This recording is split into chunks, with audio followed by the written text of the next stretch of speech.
जब कन्वेंशन आते हैं, लोगों को स्टेज पे देखते हैं तो कुछ चीज़ें समझ में आ जाती है और वहाँ से हमारा काम हो जाता है। मैं उस कन्वेंशन गई, मुझे चेयर नहीं मिला और हुआ यूँ कि मैं जहाँ पे खड़ी थी, बारिश हो रही थी, थोड़ी थोड़ी बारिश का सीजन था और डायरी में कुछ लिखने की, थोड़ा थोड़ा सुनाई दे तो लिखने की कोशिश कर रही हूँ तो पानी टपक रहा है और इंक फैल रहा है, कोई बाजू में से निकल रहा है, नीचे कीचड़ था तो कपड़े भी गंदे हो रहे। अपने आप को पूछा मैंने, और 2 दिन की कन्वेंशन थी, दोनों दिन ऐसा ही था, नंबर नहीं लगा, चेयर मिला ही नहीं। हुआ ये कि मैंने अपने आप से सवाल पूछा कि वैशाली क्या कर रही है तू यहाँ पे, क्या हो रहा है? Thank you. मैंने अपने आप से पूछा एक सवाल जो मुझे अंदर से हिला दिया, और वो सवाल ये था कि वैशाली क्या इसलिए तो आई थी इस इंडस्ट्री में कि तेरे को कोई भी धक्का मार के जा रहा है, कोई चल रहा है तो कीचड़ कपड़े पे गिर रहा है। बहुत बुरा लगा कि अपनी कोई हैसियत नहीं बनाई मैंने, और मेरे को चेयर नहीं मिला बैठने के लिए। और एक कसम वहाँ खाई, पहले तो मैंने अपने आप को एक बात बोली कि कमल हमेशा कीचड़ में गिरता है, कमल हमेशा कीचड़ में गिरता है। आज भले ही कपड़ों पर कीचड़ उड़ रहा है, लोग चल रहे, धक्का मार रहे, बट आज कसम खा के जाऊंगी अगर मैं इस इंडस्ट्री में आई हूँ तो ऐसा कुछ करके जाऊँ कि इस इंडस्ट्री को पता तो चले कि वैशाली धनानी करके कोई है जो इस इंडस्ट्री में आया है। क्योंकि मुझे पर्सनली ये लगता है कि अगर मैं किसी भी फील्ड में जाऊँ, आवाज आ रही है मेरे पीछे तक? यस। नहीं आ रही है तो बताइए, कैसे पता चलेगा हमें? अभी ठीक है? यस। अभी क्लियर है? Yes ma'am. अभी भी नहीं आ रही है, थोड़ा। अभी ठीक है? Yes ma'am. पीछे वाले डन? Okay okay. तो मैंने वो मेरे को ऐसा लगता है कि मैं किसी भी इंडस्ट्री में जाऊँ या कोई भी काम करूँ, मैंने कॉलेज करी, मैंने बच्चों को ट्यूशन पढ़ाया, मैंने कोई जॉब करा, मैंने एनसीसी करी अपने कॉलेज के टाइम में, मैंने कुछ भी किया, तो मुझे ऐसी हैबिट है कि मैं अगर कहीं हूँ तो मेरा कंट्रीब्यूशन इतना हो कि उस फील्ड को या उस इंडस्ट्री को फर्क जरूर पड़े, थोड़ा सा तो फर्क पड़े। नहीं तो मेरे अस्तित्व पे मैं सवाल उठाती कि मैं हूँ क्यों यहाँ पे, मेरे होने का क्या फायदा। मैं उस कीचड़ में खड़े होकर कसम खाई थी कि इस इंडस्ट्री को पता चलना चाहिए कि वैशाली धनानी कोई है जो यहाँ पे आई है। वो कन्वेंशन मेरी जिंदगी की आखिरी ऐसी कन्वेंशन थी जब मैं ऑडियंस का, सिर्फ ऑडियंस का हिस्सा थी, मेरे को स्टेज नहीं मिला था, कोई हैसियत नहीं बनी थी। और उसके बाद से जब मैं कन्वेंशन गई, बताते हुए बहुत अच्छा लग रहा है क्योंकि मैं बहुत इनिशियल लेवल पे थी उस टाइम पे, बहुत मतलब टीम नहीं थी, कुछ नहीं था। नेक्स्ट कन्वेंशन जब गई, मैं स्टेज पे भी थी, आगे सीनियर का जो बैरिकेड होता है वहां बैठी हुई थी। और एक चीज बता दूं, मैंने जो कसम खाई थी कि पूरी इंडस्ट्री को पता चलेगा, और आज प्राउड है इस बात का, मम्मी पापा की आशीर्वाद, भगवान की कृपा, अपलाइन का सपोर्ट, ग्रुप की मेहनत, सब अगर मिला दिया जाए, साथ में मेरी थोड़ी सी मेहनत मिला दीजिए, तो गर्व है इस बात का कि डायरेक्ट सेलिंग इंडस्ट्री चाहे कोई भी कंपनी हो, वैशाली धनानी का नाम जरूर जानते हैं वो। और ऐसा नहीं है कि जर्नी बहुत स्मूथ रही। शुरू में इनिशियल लेवल पे मम्मी पापा को समझाना मुश्किल था क्योंकि ऐसा देखा नहीं था उनके सामने कोई एग्जाम्पल्स नहीं थे कि अगर इसमें हमारे बच्चे गए तो सक्सेसफुल होकर निकलेंगे या करियर बनेगा, ऐसा नहीं था। हमें ही रास्ता बनाना था, तो थोड़ा मुश्किल था, हमारे समाज में मुश्किल था। रिश्तेदारों के सामने मम्मी पापा को जब वो जाते थे तो मम्मी पापा से ज्यादा रिश्तेदार उनको सुनाते थे, जितने मम्मी पापा हमें नहीं सुनाते थे। तो प्रॉब्लम कब होती थी? जब रिश्तेदारों को मिलके पेरेंट्स घर पे आते थे, फिर हमारी वाट लगती थी, है ना। आप लोगों के साथ भी कभी कभी ऐसा होता होगा, ये होता है, बट इसमें से भी निकला जा सकता है। कहते हैं इस दुनिया में कोई प्रॉब्लम ऐसी नहीं है जिसका ताला, कोई ताला ऐसा नहीं जिसकी चाबी ना हो, कोई प्रॉब्लम ऐसी नहीं जिसका सॉल्यूशन ना हो। एक चीज मैंने बहुत अच्छे से करी, पेरेंट्स को 3 चीजों की प्रॉब्लम होती है। पहली प्रॉब्लम, खास करके लड़कियों के साथ पहली प्रॉब्लम, या लड़कों के साथ भी 2 प्रॉब्लम तो है ही। पहली प्रॉब्लम, हम ढंग से खाना नहीं खाते तो पेरेंट्स गुस्सा करते हैं, एम आई राइट? कितने लोगों के घर पे ये होता है? ईमानदारी से बताइए, ईमानदारी से 80% लोगों के हाथ ऊपर है। दूसरी, हम पढ़ाई ढंग से नहीं करते, एम आई राइट? देखिए बहुत सारे हाथ ऊपर है। और तीसरी प्रॉब्लम जो लड़कियां हैं उनको, कि अगर घर का काम मम्मी को हेल्प ना कर दे थोड़ी बहुत, तो उसमें भी मम्मी दिक्कत करती है। खास करके गुजरात, महाराष्ट्र, ये कुछ ऐसे स्टेट्स है जहाँ पे ये कल्चर है कि लड़की है मतलब घर का काम आना चाहिए, उनको हेल्प करनी चाहिए।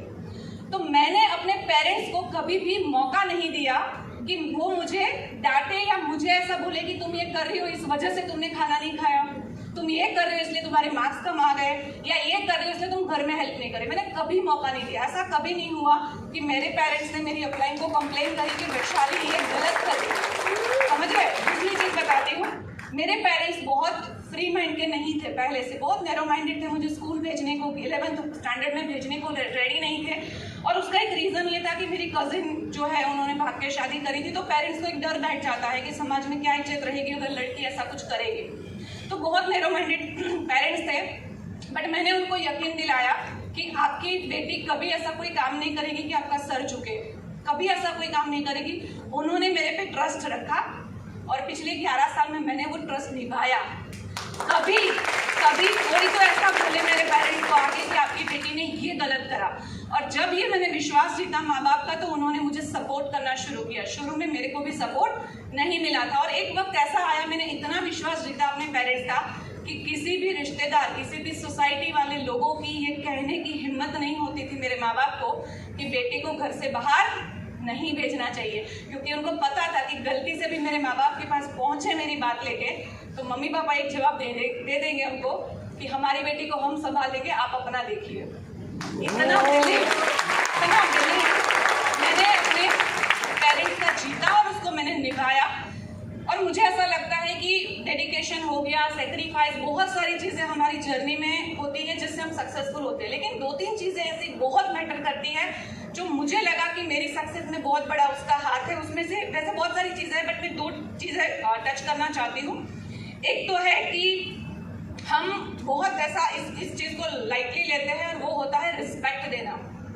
रिस्पेक्ट देना। अब मैं आपको एक एग्जांपल बताती हूँ। कई बार कैसा होता है कि जैसे हम बैठे हैं, जैसे जी का एग्जांपल लेते हैं कि हम नाम के साथ जी लगाते हैं, सर या मैम बोलते हैं। उसके पीछे 2-3 रीजन मुझे समझ में आते हैं। पहला रीजन, नेचर का एक रूल है, जैसा देते हैं वैसा मिलता है। तो अगर मैं किसी को रिस्पेक्ट देती हूँ तो मुझे सामने मिलेगी, और रिस्पेक्ट एक ऐसी चीज है देने से सामने मिलती है, कम नहीं हो जाती।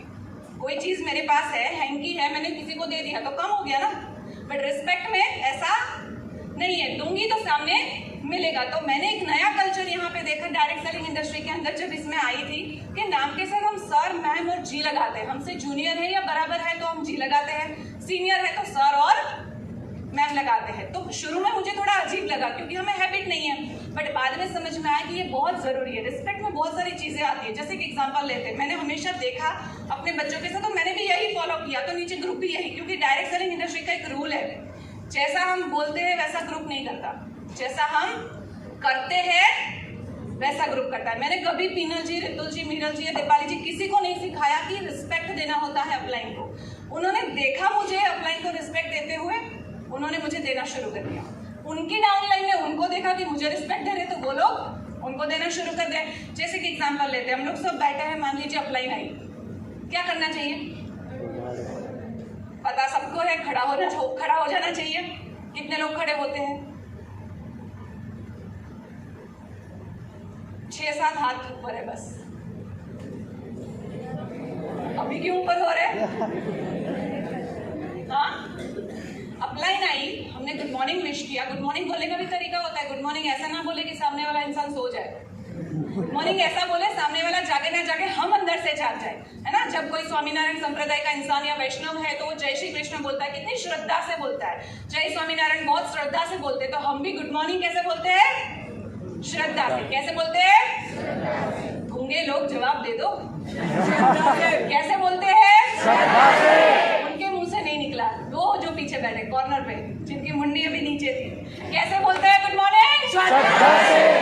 बड़ी श्रद्धा से। कैसे? एक बार विश करके दिखाइए बड़ी श्रद्धा के साथ। Good morning. और श्रद्धा लाइए अपना, एक बार और साथ में हो जाए, ऐसे गुड मॉर्निंग बोले कि हम अंदर से जाग जाए। गुड मॉर्निंग विश किया, फिर अपलाइन जब बैठेगी तो हम बैठते हैं, अपलाइन से पहले नहीं बैठते। हमारे आप किसी गेस्ट का फॉलोअप करवा रहे अपलाइन से या मिलवा रहे, अपलाइन आई, हम खड़े हो गए, गेस्ट भी देख रहे हैं, अरे ये तो खड़ी हो गई, इतना बड़ा इंसान है ये, इनके लिए इतना मायने रखता है, वो भी खड़ा हो जाएगा बेचारा। और फिर अपलाइन जाएगी तो उनको गेट तक छोड़ने गए, थैंक यू हमने बोला। अपलाइन के सामने खड़ा होने का भी एक तरीका होता है। देखो बहुत छोटी छोटी, शक्तिमान सीरियल के बाद आता है ना, छोटी छोटी मगर मोटी बातें, तो उसके पिटारे से मैं 2-3 चीजें अपने पिटारे से मैं कुछ चीजें लेके आई हूँ। जैसे हम खड़े हैं अपलाइन के सामने, कभी ऐसे हाथ बांध के हम खड़े नहीं होते। ऐसे हाथ बांधने का एक मतलब ये भी है कि मेरे को फर्क नहीं पड़ रहा, आप कुछ भी बोलो, एम आई राइट? तो या तो हम ऐसे नीचे हाथ बांधेंगे या फिर पीछे हाथ बांध लेंगे। अपलाइन के सामने बैठने का भी तरीका है, चेयर पे बैठो तो ऐसे पैर पे पैर चढ़ा के नहीं बैठते हम। कुछ लोगों को मैंने देखा है फैल के बैठते हैं अपलाइन के सामने, ऐसा लगता है राजा बैठे हैं।